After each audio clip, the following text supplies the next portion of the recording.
where they found him. Now, the Honorable Elijah Muhammad says in The Fall of America, page 2, by now, it should be ever so clear that politics will no more solve our problem than it did the difficulties facing Israel during her bondage in Egypt. We have come to the brink of extinction. We must now and here make an agonizing reappraisal of our way of life if we care anything for ourselves, our lives, our people, our race, the future of our properties, wives, and children. Justice is a common thing, yet it is elusive. Yes, it is. Now, he taught us that justice is a principle of fair dealing. That's right. Now, these men pictured at the bottom are the killers, admittedly, of Emmett Till. They didn't hide it. They didn't lie about it. They came outright and said they did it, and they were proud. In fact, I believe this picture was taken shortly after the so-called trial. Now, these men were acquitted, of course, by an all-white jury. Right. And his blood was never avenged. Justice was never given to that situation. Now, the Honorable Elijah Muhammad goes on to say, although we are the chosen of God when it comes to justice, the so-called American Negroes are the most deprived people on the planet Earth. Had justice prevailed, there would be no need for a day of judgment. I'm going to say that again. Had justice prevailed, there would be no need for a day of judgment to come today to plead not to the unjust judges of the world, but to the just judge, to give the black man of America justice. The just judge is Allah God. Yes, sir.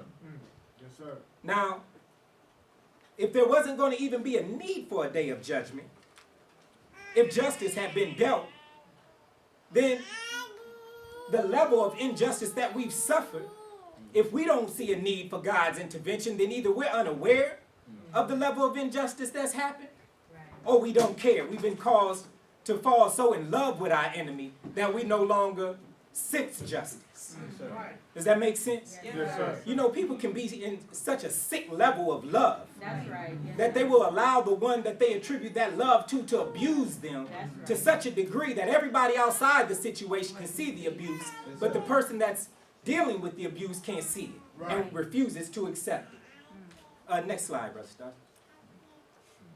So we want to go down the list. Now, in The Fall of America, the very first chapter deals with the Uline Arena address. The Honorable Elijah Muhammad gave a lecture in Washington, D.C. in 1959. And I'm taught that, and the minister actually bears witness, that this lecture was driven or inspired by the murder of a man named Mac Parker. Now this man, Mac Parker, was a resident of Poplarville, Mississippi, and he was jailed for allegedly raping a white woman. April 24, 1959, a white mob abducted Mr. Parker from his jail cell, beat him, took him to Louisiana, and then shot him. Although Parker's abductors were well known, and some admitted their complicity to FBI agents, the judge in the case, Sebi Daly, a white supremacist and member of the White Citizens Council, encouraged the grand jury to return no indictment against the killers. And by encourage, told them don't do it. Right. Now, it's not a good picture, but we can see that his body has been terribly mutilated. Now, when these type of things happen, if you're totally disconnected, then you can keep moving forward. By no means am I going to be able to talk about every lynching, every murder that our people have suffered, but I just want to put a few of them in front of us and just walk us through a timeline right up to the present time so that we know that these things have never ended, but they continue to persist up into the modern day. If these things do continue to exist, and they do, then certainly we need the intervention of Allah God and His messenger in our midst, and we should be overjoyed and thankful and grateful for such an intervention.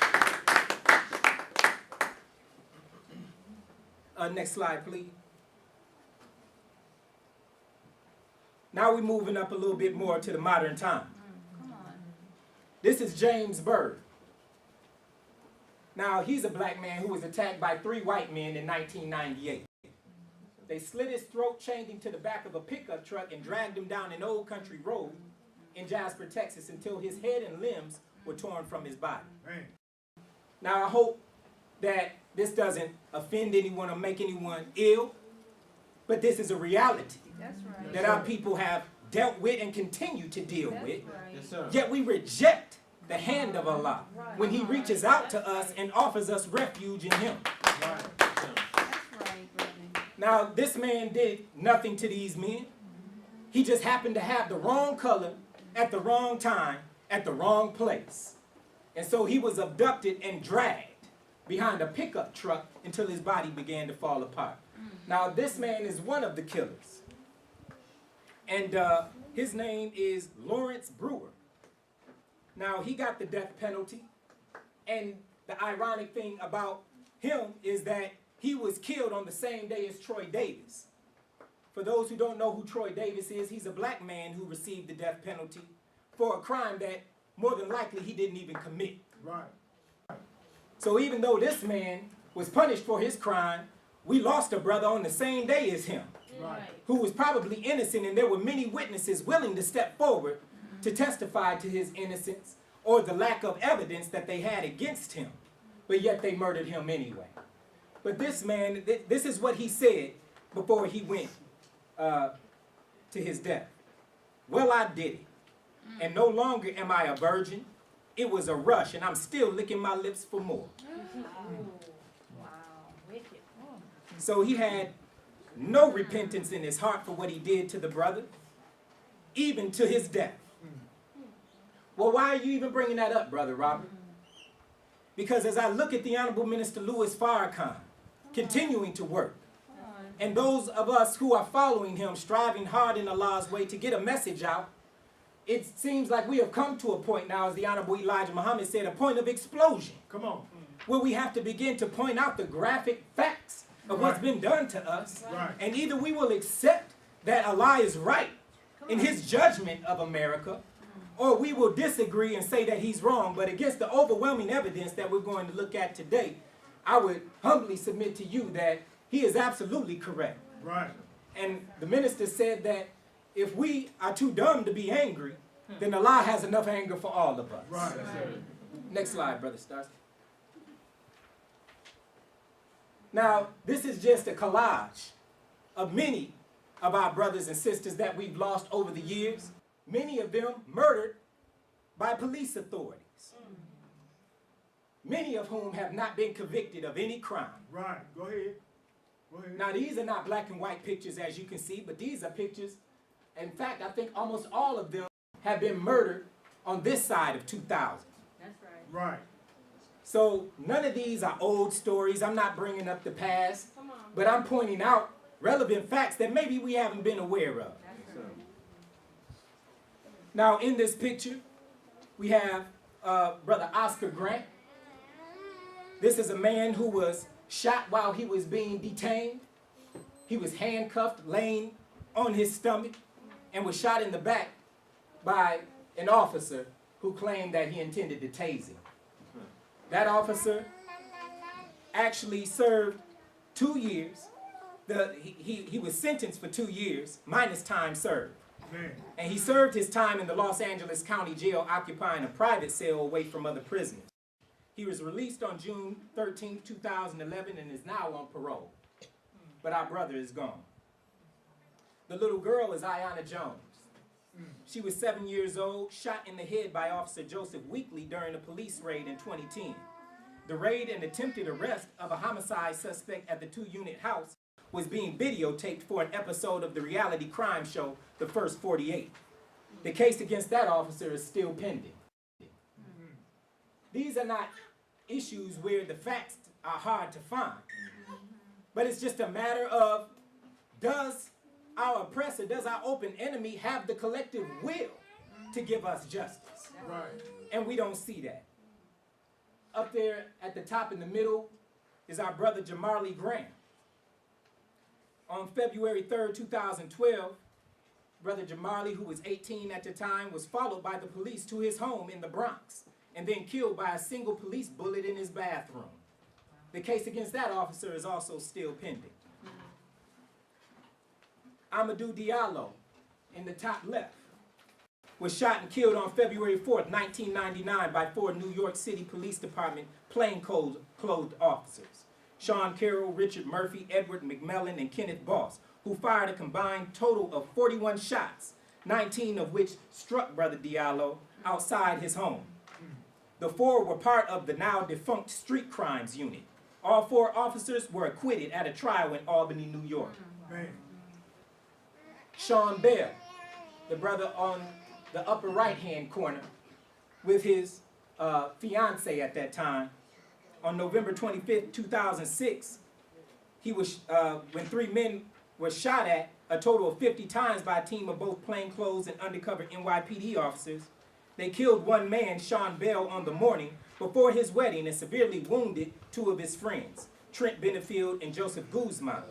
The incident sparked fierce criticism of the police from some members of the public and drew comparisons to the 1999 killing of Amadou Diallo.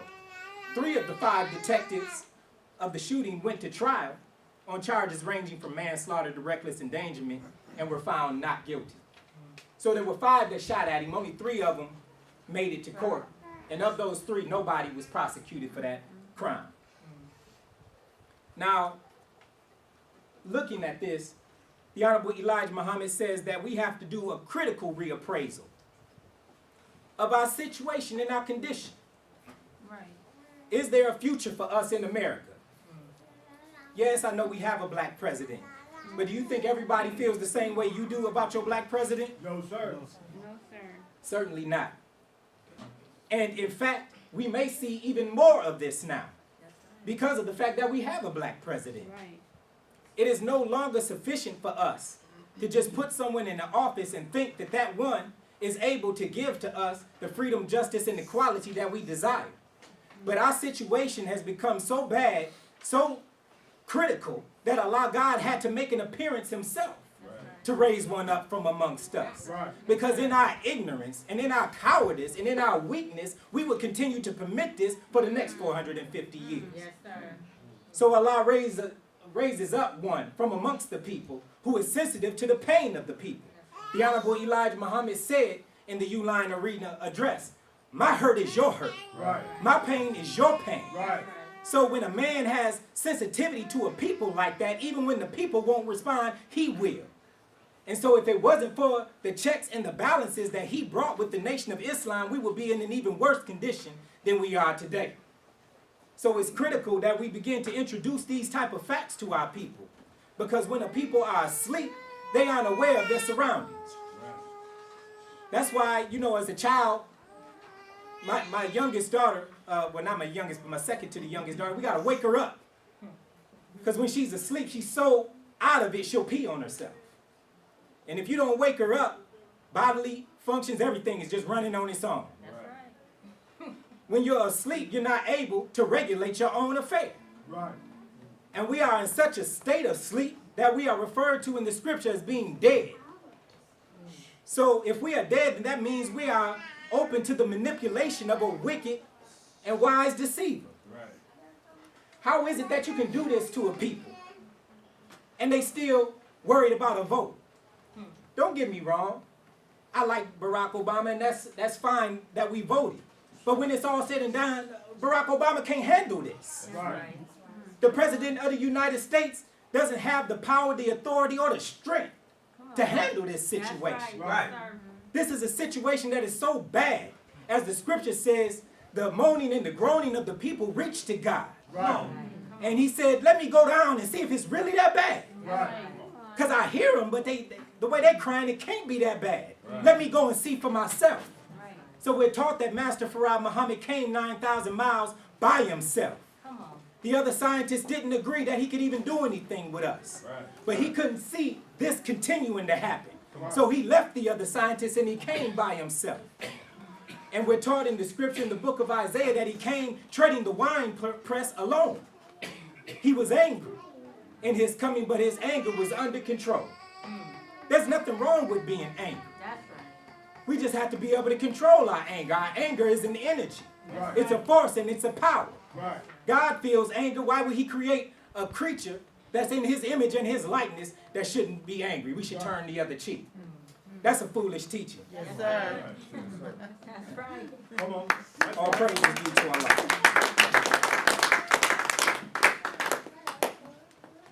So the Honorable Elijah Muhammad raises a question in the fall of America.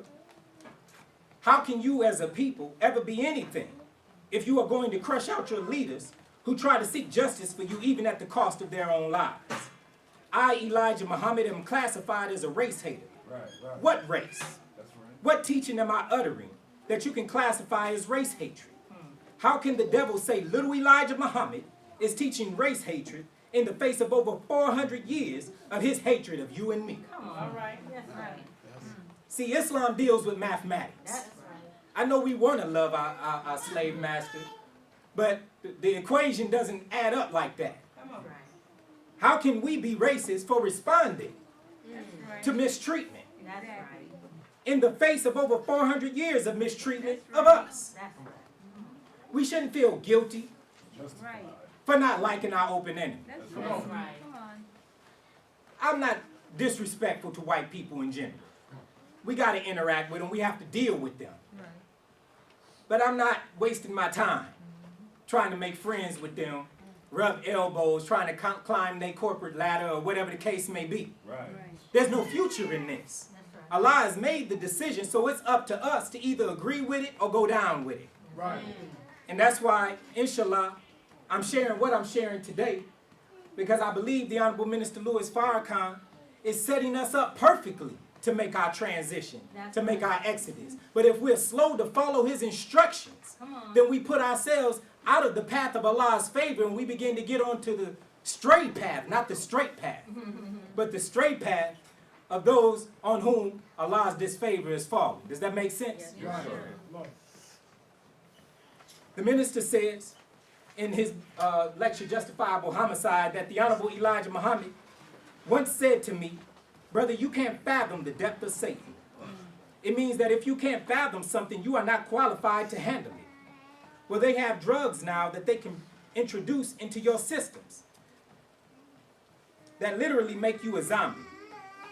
They can put a chip in you and talk to you and get you to act as you never would act.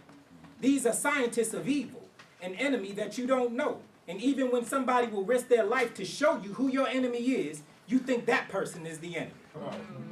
That's right. This is the wicked, crooked thinking that is causing us to go to our own destruction while Allah is present among us. Right. Now that's insane. It's one thing to get your butt whooped and you ain't got no backup, you overwhelmed, you just up against a stronger opponent. But to lose and you got God backing you up, Come on. man, that's a wannabe. You just want to be a loser. You just want to be in the condition that you're in. Because we continue to cry to the hills, but there's no help coming from the hills. We're asking the government, we're filing these petitions, we're doing these marches. You notice I didn't put Trayvon Martin up here. That's right. There's no need to. We're familiar with that. Right. But we might not have knew about her. Maybe we forgot about Amadou Diallo. Maybe we didn't know about Ramarley Grant. You know, our brother who was hung in Mississippi. We forgot about that issue of the final call. That supposedly he did that himself. That was the best they could come up with. But see, they'll offer that to you because you'll accept it. Right. Come Go on. ahead. Yes, sir. Right. No other people would accept that. If you had let that be a Jewish man hanging from that tree, Right. you know, and he in an all-black neighborhood. Oh, no, somebody going to account for that. That's Right. right. They're going to be sure of it. That's right. Because they value the lives of them and their own. Right. But we are so hateful of ourselves that we'll permit these injustices to exist because we lack love of self. Next slide, Brother Stott. Now, I know I'm covering a lot of different points right now, but we're going to tie it all up at the end. Now, I wanted to say, just closing on that last point that the Honorable Minister Louis Farrakhan made regarding how they have drugs now that they can introduce into our systems that make us like a zombie. We have to be very mindful of the foods that we eat, Yes, sir. the drugs that we allow doctors to prescribe to us, the things we ingest, you know, and really the ideas that we entertain that act as a drug as well. Because all of these things have the potential to make us other than ourselves. Now, some of you may remember, before I start talking about the slide, back in the summertime, there was a man named Rudy Eugene. He became infamous for attacking the homeless man on the highway and chewing his face. Now, this is something that was considered to me as a red flag situation. Right, that's right, yes, sir. Anytime we see something like that from a black person, Right. Come on. now I'm used to seeing white cannibals in the news, you know. But even those white cannibals, Jeffrey Dahmer, you know, who had body parts in his refrigerator, he was boiling them. He was putting them on the stove. There was, you know, there was a little bit of sanity in his insanity. But when a man stripped naked on the expressway Right. and attacks a homeless man and begins to literally chew his face off, then you know that's not a normal situation. That's not something that should be swept aside as just news. That's right. Now, this is something that I found related to that story. It says that before he became infamous for this attack, he was a fairly ordinary guy. He liked sports, fast cars, and action movies. Though it was widely speculated that Eugene was under the influence of bath salts, a powerful synthetic amphetamine that has fueled a handful of grisly flesh-eating attacks across the country, toxicology tests showed Eugene's body was clean, except for marijuana. Wow. A lingering question remains, though, especially among experts, because some synthetic drugs are undetectable. Mental illness could also be a factor, though none of his friends or family say they noticed anything that would lead to that conclusion. Come on. So his friends and family are like, wasn't nothing wrong with him. He seemed fine to us. But yet he went and did one of the most extreme and heinous crimes That's right. that we've seen. Come on. So what is it that was done to him? That's right. Think about What it. was put into his body that caused him to act like that? And are we immune to it? Come on. Come on. If we sneaking out and we catching a blow here and there, are we immune Come on. to what may be in that might have us being the next one stripping on the highway, out there looking crazy on the news? That's right. See, we have to be mindful of how he attacks, because it's not just an open attack where he murders us and dumps us in the rivers and the lakes, but he's also attacking us on the mental and spiritual level. That's right. So this is why we're being equipped by the Honorable Minister Louis Farrakhan, not only to study martial arts and learn how to fight, not only to stay in touch with one another and secure and do check procedure and things like that, but we also have to do a spiritual check Yes, procedure. sir. We have to keep up on prayer. I was reading the hadith the other day that said that the hardest prayer on the hypocrite, or the heaviest prayer on the hypocrite, is the Fajr and Isha prayer. Right. Come on. Said if they knew the value contained in them, they would come to them even if they had to crawl. This is Prophet Muhammad speaking, letting us know you start your day with prayer and close your day with prayer. Right. And it's so critical that you do so that if you even understood the value of it, you would get to that prayer even if you had to crawl to it. Right. Come on. That's how critical prayer is becoming in this hour. We can't sleep on any of the pillars of our faith, because the enemy is coming at us from before us, behind us, from our left side and our right side. And the enemy, when he attacks you like that, if you don't defend on that same level, then you're open to some level of attack. Does that make sense? Yes, sir. All praise is due to Allah. Everybody all right so far? Yes, sir. Praise is due to Allah. So now we have to ask the question, did the Honorable Elijah Muhammad, and does the Honorable Elijah Muhammad have the solution to our 400-year-old problem? Is the Muslim program, in fact, what we need? I know there's still maybe not a lot of doubt in this room, but there's doubt in our community. Yes, Yes, sir. sir. We don't believe in the whole separation piece. We not feeling that. Right. You know, white folks, they got the iPhones. You know, white folks, they got the planes and the jets so we can travel. They got the cruise ships so I can go on the cruise with Tom Joyner. All of them things, man. We hooked on the comforts that they offer to us. Yeah. So when we start talking about going off on our own, immediately what we see is discomfort.